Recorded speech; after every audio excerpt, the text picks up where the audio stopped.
नमस्कार। ब्राह्मण इंटरनेशनल के खास प्रोग्राम ब्राह्मण संघ संवाद सीरीज की एक नई वीडियो में आपका स्वागत है। मैं हूं पंकज उपाध्याय। आज बात करेंगे डॉक्टर श्रुतिकांत गौर जी से। आप योगा नेचुरोपैथी से जुड़े हैं। आज आपसे जानने की कोशिश करेंगे आप अपने प्रोफेशन को जोड़ते हुए ब्राह्मण, ब्राह्मणवाद और ब्राह्मणत्व को कितना समझते हैं, उस पर कितना समर्पित हैं।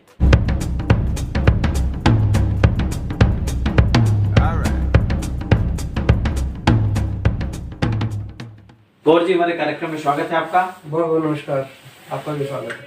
आप देश में कई ब्राह्मण सभाओं से भी जुड़े हैं जी। अपने इस प्रोफेशन को करते हुए ब्राह्मणों की स्थिति को देश में क्या समझ पाते हैं? देखिए, आपने ब्राह्मणत्व की बात उठाई, ब्राह्मणों की बात उठाई। मुझे दिल से ये बहुत खुशी हुई कि कोई एक पर्सन ऐसा है, एक ऐसा व्यक्ति है जो ब्राह्मण की बात करता है, ब्राह्मणत्व की बात करता है, ब्राह्मणवाद की बात करता है। तो ये बहुत खुशी की बात है।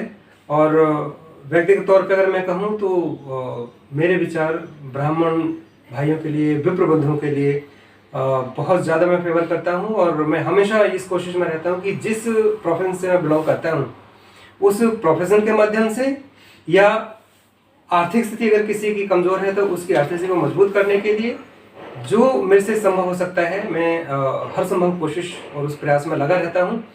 अभी अपनी दिल्ली कार्यकारिणी समिति हमने बना रखी है विप्र एकता मंच के हिसाब से, तो उस का मैं महामंत्री भी हूँ। और उसमें जितने भी सदस्य हैं, मैं सभी के लिए कुछ ना कुछ हमेशा प्रयास रहता हूँ। और उनके बच्चे हैं, उनको भी कुछ नई गाइडेंस, नई सुझाव इस तरह के देता रहता हूँ कि आप किस तरह से अपने आप को आर्थिक स्थिति से मजबूत करते हुए और दूसरे लोगों की सहायता करते हुए किस तरह से आप इस काम को और आगे बढ़ा सकते हैं। आप हरियाणा के पलवल जिले से आते हैं जी। एक तरीके से कह सकते हैं एनसीआर का ही हिस्सा, दिल्ली से सटा है जी। यहाँ तो जो भी ब्राह्मण है शहर के पास है, एक वो भी भारत है जो शहरों से काफी कटा हुआ है। हालांकि अब एक फिंगर पे पूरी दुनिया है, पूरे देश के लिए, लेकिन बहुत भी स्थितियां सुधरी नहीं है। ब्राह्मणों की स्थिति एक्चुअल में क्या भापा है आपने इस समाज में काम करते हुए? देखिए, मैंने व्यक्तिगत तौर पे अगर आप मेरे से पूछें तो सारा काम हमारी सोच से शुरू होता है। हम सोचते कैसा हैं, हमारे आसपास का परिवेश कैसा है, हम किस परिवेश से बिलोंग करते हैं। तो ज़्यादातर हमने ये देखा है कि अगर मेरे परिवार वाले जॉब में हैं, प्राइवेट नौकरी हो या सरकारी नौकरी, तो हम उसी को ज़्यादा फेवर करते हैं। मैं ये कहता हूँ कि आप अपनी पढ़ाई कंप्लीट करके अगर आप जॉब की तरफ ना जा करके अगर आप इंडिपेंडेंट होने की कोशिश करेंगे, इंडिपेंडेंट से मेरा अर्थ है कि व्यवसाय की तरफ जाएंगे। और व्यवसाय भी कई तरह का होता है। तो पैसा लगा करके व्यवसाय करना, बिन पैसे का व्यवसाय करना, जिसमें अगर मैं व्यक्तिगत तौर पे अपनी कहूँ तो जैसे मैं योगा प्रोफेशन से जुड़ा हुआ हूँ, इसमें बहुत ज़्यादा पैसा खर्च नहीं होता है। लेकिन इसमें आपकी अपनी शारीरिक स्थिति, आपकी आर्थिक स्थिति, आपकी पारिवारिक स्थिति, आपकी समाज की स्थिति को आप मजबूत कर सकते हैं और अच्छा बना सकते हैं। आपके जो स्वास्थ्य की बात आती है तो हम लोग क्या करते हैं, सिर्फ शारीरिक स्वास्थ्य की बात करते हैं। बट अगर आप स्वास्थ्य की बात देखें तो हमारा अर्थ का भी स्वास्थ्य होता है, हमारा मन का भी स्वास्थ्य होता है, हमारा समाज का भी स्वास्थ्य होता है। इन सारे स्वास्थ्य की बात करेंगे तो योगा प्रोफेशन एक ऐसा प्रोफेशन है जिसके माध्यम से आप अर्थ कमा करके अपने समाज का भला कर सकते हैं और जो युवा पीढ़ी है, जो नई पीढ़ी है, उसको आप प्रेरित कर सकते हैं। आपके प्रोफेशन में आने के लिए तो जरूरी है कि क्लिनिक खोली जाए? बिल्कुल नहीं। कैसे होता है? लोग अगर युवा आना चाहे तो ए टू जेड वो स्टार्ट कैसे कर सकता है योगा? देखिए, इसका सबसे पहले है आप ट्रेनिंग लें जी। जो प्रॉपर ट्रेनिंग है उसको लेकर के फिर आप उसका प्रैक्टिस करें लोगों के साथ मिल करके। जरूर नहीं कि शुरू में आपको अर्थ की बहुत ज़्यादा वहाँ पर लगाना पड़े या अर्थ आपको लेना हो। शुरू में सामाजिक तौर पे भी हमें काम करना होता है। जब आपका अभ्यास होता है, आपकी प्रैक्टिस होती है, आपके एक्सपीरियंस बढ़ते हैं, तो फिर आप उसको अर्थ की तरफ उसको जोड़ सकते हैं, कमर्शियल वे में ले जा सकते हैं, प्रोफेशन ले जा सकते हैं। और आने वाले टाइम में, यानी कि जिसको हम भविष्य कह सकते हैं, बहुत उज्जवल हो सकता है योगा के माध्यम से। फिर यहाँ पर बहुत ज़्यादा पढ़ाई लिखाई की जरूरत नहीं है, यहाँ पर बहुत ज़्यादा पैसे लगा करके ट्रेनिंग करने की जरूरत नहीं है। बहुत सारे ऐसे संस्थान हैं जो बहुत मिनिमम चार्जेस पे हमें योगा की ट्रेनिंग देते हैं। और मैं उन युवाओं को आह्वान करता हूँ कि अगर मेरी आवश्यकता ऐसी लगती है और मैं 10-20 लोगों के ग्रुप के साथ अगर ये उनको ट्रेनिंग दे सकूं तो ये मेरा परम सौभाग्य होगा। लेकिन फिर वही बात आती है गॉड जी होम के, इतना कुछ है, ब्राह्मण बड़ा मजबूत है, ब्राह्मण बड़ी मजबूती से सहयोग करता है, ब्राह्मण ब्यूरोक्रेट्स, ब्राह्मण अधिकारी, ब्राह्मण नेता, ब्राह्मण तमाम चीजें हैं। सारा कुछ होने के बाद ब्राह्मणों की स्थिति ज्यों की त्यों बनी जा रही है। आपके बगल में जहाँ हम बात कर रहे हैं वहीं जेएनयू है, जेएनयू की दीवारों पे लिखा जाता है ब्राह्मणों भारत छोड़ो।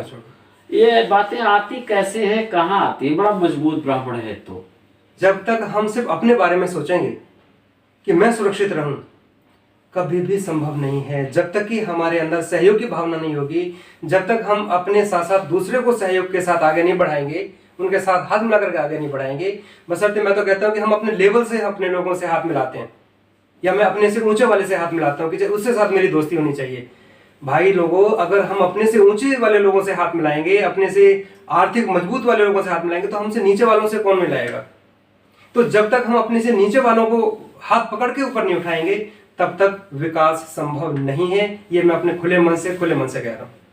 तो ऐसे कौन से तरीके हैं जिनकी वजह से दोनों को एकजुट किया जा सकता है? क्या सहयोग हो सकता है? लोग सहयोग की बात करते हैं पर ये सहयोग पता ही नहीं चलता है। कैसे करें? इसके दो तरीके हैं। जिस प्रोफेशन में मैं हूँ, जिस व्यवसाय में मैं हूँ, जिस जॉब या जिस लाइन में मैं हूँ, सहयोगपूर्ण भावना से मैं अपने विप्र बंधुओं को साथ जोड़ना शुरू कर दूं, विकास अपना आप होना शुरू हो जाएगा।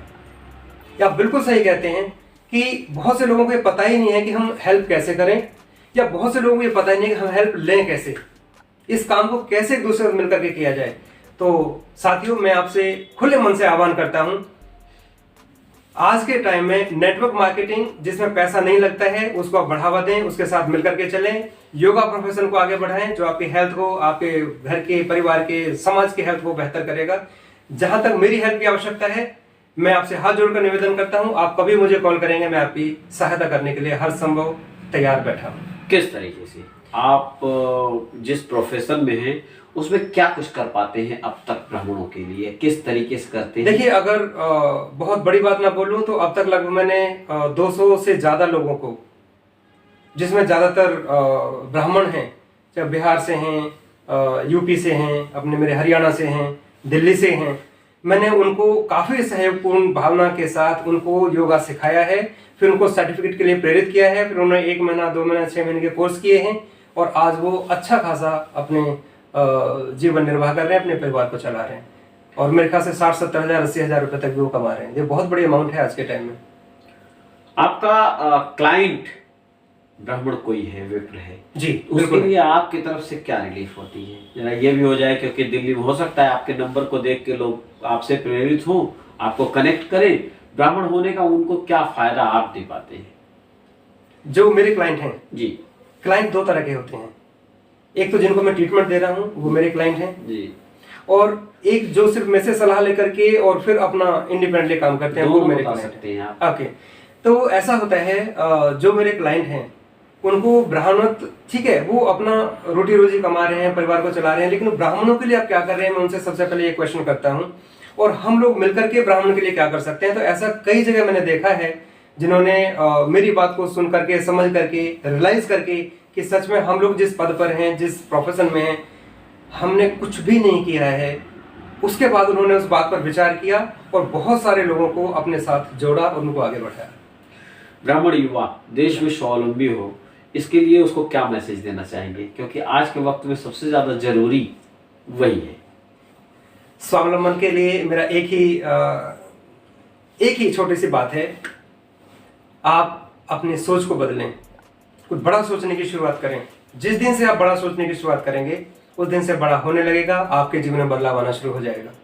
अब बड़ा कैसे सोचें, उसके लिए आप या तो मेरे से मिलें, मेरे से कॉल कर सकते हैं, कोई चार्जेस उसके नहीं होंगे, मैं फ्री में आपको ये एडवाइस दूंगा। जहां तक मेरे संभव हो सकेगी मैं जरूर आपकी हेल्प करूंगा। आपने कार्यक्रम में हिस्सा लिया, आपका बहुत बहुत धन्यवाद। बहुत बहुत। ऐसी दूसरी किसी शख्सियत के साथ मिलेंगे, बात करेंगे, उनकी बेबाक राय जानेंगे, आपके बारे में वो क्या सोचते हैं। बने रहिए, बहुत ध्यान से रहिए। धन्यवाद।